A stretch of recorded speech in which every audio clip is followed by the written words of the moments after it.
بسم اللہ الرحمن الرحیم۔ السلام علیکم دوستو، حضرت ابراہیم علیہ السلام اللہ کے جلیل القدر اور مقرب ترین پیغمبروں میں سے ایک ہیں، جنہیں خلیل اللہ یعنی اللہ کے دوست کے خطاب سے نوازا گیا۔ حضرت نوح علیہ السلام کے بعد آپ علیہ السلام وہ پہلے نبی ہیں جنہیں اللہ تعالیٰ نے توحید کی دعوت پھیلانے کے لیے مبعوث فرمایا۔ حضرت ابراہیم علیہ السلام نے عراق، مصر، شام، فلسطین سے لے کر عرب کی صحرائی وادیوں تک توحید کی دعوت عام کی۔ پھر اپنے مشن کی تکمیل کے لیے سرزمین عرب میں اپنے بڑے بیٹے حضرت اسماعیل علیہ السلام، شام و فلسطین میں دوسرے بیٹے حضرت اسحاق علیہ السلام اور مشرقی اردن میں اپنے بھتیجے حضرت لوط علیہ السلام کو مقرر فرمایا۔ آج کی ویڈیو میں ہم آپ کو حضرت ابراہیم علیہ السلام کی زندگی اور آپ علیہ السلام کی سیرت کے مختلف پہلوؤں سے آگاہ کریں گے، جن کا علم ہونا ہر مسلمان کے لیے ضروری ہے، لہٰذا آپ نے ویڈیو کو بغیر سکپ کیے آخر تک لازمی دیکھنا ہے۔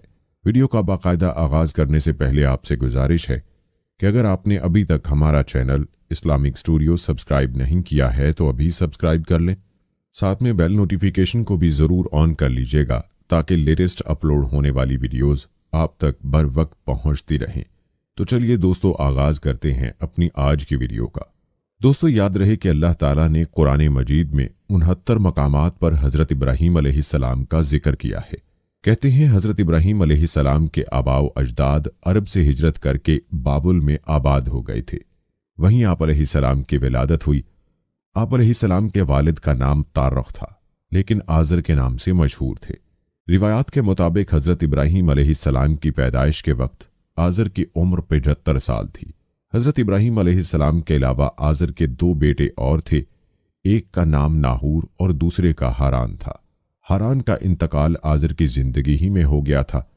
ہاران کا ایک بیٹا تھا جس کا نام لوط علیہ السلام تھا۔ لوط علیہ السلام نے باپ کے انتقال کے بعد اپنی زندگی کا بیشتر حصہ چچا حضرت ابراہیم علیہ السلام کے ساتھ گزارا، یہاں تک کہ اللہ رب العزت نے حضرت لوط علیہ السلام کو بھی نبوت سے سرفراز فرمایا۔ یاد رہے کہ حضرت ابراہیم علیہ السلام کے والد آزر کا پیشہ بت تراشی اور بت فروشی تھا۔ یاد رہے کہ اس وقت بابل اور اس کے آس پاس کے علاقوں پر نمرود کی بادشاہی تھی، جو ایک بہت طاقتور، متکبر، جابر اور بت پرست حکمران تھا۔ کہتے ہیں سر پر تاج سب سے پہلے نمرود ہی نے پہنا تھا۔ یہ بظور طاقت رعایا سے اپنی پرستش کرواتا تھا۔ ایک مرتبہ اس نے عجیب و غریب خواب دیکھا کہ آسمان پر ایک بڑا، روشن اور خوبصورت ستارہ نمودار ہوا، جس کی روشنی اتنی تیز تھی کہ اس نے آسمان پر چمکتے چاند اور لاکھوں ستاروں کی روشنی کو ماند کر دیا۔ صبح ہوئی تو نمرود نے شہر کے تمام بڑے کاہنوں اور نجومیوں کو دربار میں طلب کر کے اپنا خواب سنایا اور تعبیر مانگی۔ نجومیوں نے تعبیر بتائی کہ اس شہر میں عنقریب ایک ایسا بچہ پیدا ہونے والا ہے جو عظیم بادشاہ کے زوال کا باعث بنے گا اور ہمارے خداؤں کے مقابلے میں ایک خدا اور اس کے دین کا پرچار کرے گا۔ نجومیوں کی اس خبر نے نمرود کو سخت پریشان کر دیا، چنانچہ اس نے فوری حکم جاری کیا کہ جو بھی بچہ پیدا ہو اسے فوری قتل کر دیا جائے۔ بادشاہ کے حکم پر عمل درآمد شروع کر دیا گیا اور بابل کی سرزمین نوزائیدہ بچوں کے خون سے سرخ ہو گئی۔ لیکن حضرت ابراہیم علیہ السلام کی ولادت اللہ کی منشا تھی، اور ابھی بادشاہ کے فرمان کو کچھ ہی وقت گزرا تھا کہ حضرت ابراہیم علیہ السلام کی ولادت کا وقت قریب آ گیا۔ آزر اور ان کی بیوی کو اپنی اولاد کا خون کسی صورت قبول نہ تھا، لہذا دونوں نے اسے چھپ کر پالنے کا فیصلہ کر لیا اور بچے کی پیدائش سے پہلے ہی بابل کے پہاڑوں کے درمیان ایک غار تلاش کر لیا۔ حضرت ابراہیم علیہ السلام کی والدہ نے اس غار میں بچے کو جنم دیا اور بچے کو اللہ کے سپرد کر کے گھر واپس آ گئیں۔ والدہ باقاعدگی سے چھپتے چھپاتے غار میں جاتیں اور بچے کو دودھ پلا کر واپس آ جاتیں۔ کچھ ہی عرصے بعد آپ بڑے ہو گئے تو والدین گھر لے آئے اور اللہ تعالیٰ نے اپنی حکمت سے حضرت ابراہیم علیہ السلام کو زندہ سلامت رکھا۔ دوستو، یاد رہے کہ حضرت ابراہیم علیہ السلام کو اللہ تعالیٰ نے بچپن ہی سے صراط مستقیم پر رکھا تھا اور اپنا رسول منتخب کر لیا تھا، جیسا کہ قرآن مجید کی سورہ انبیاء کی آیت نمبر 51 میں اللہ تعالیٰ ارشاد فرماتے ہیں، اور ہم نے ابراہیم علیہ السلام کو پہلے ہی سے ہدایت دی تھی اور ہم ان کے حال سے واقف تھے۔ حضرت ابراہیم علیہ السلام نے والد کو بت تراشتے اور ان کو پوجتے دیکھا تو ان سے سوال کیا، یہ کیا ہیں؟ والد نے کہا کہ یہ ہمارے خدا ہیں۔ حضرت ابراہیم علیہ السلام نے تعجب سے کہا، یہ کیسے خدا ہیں؟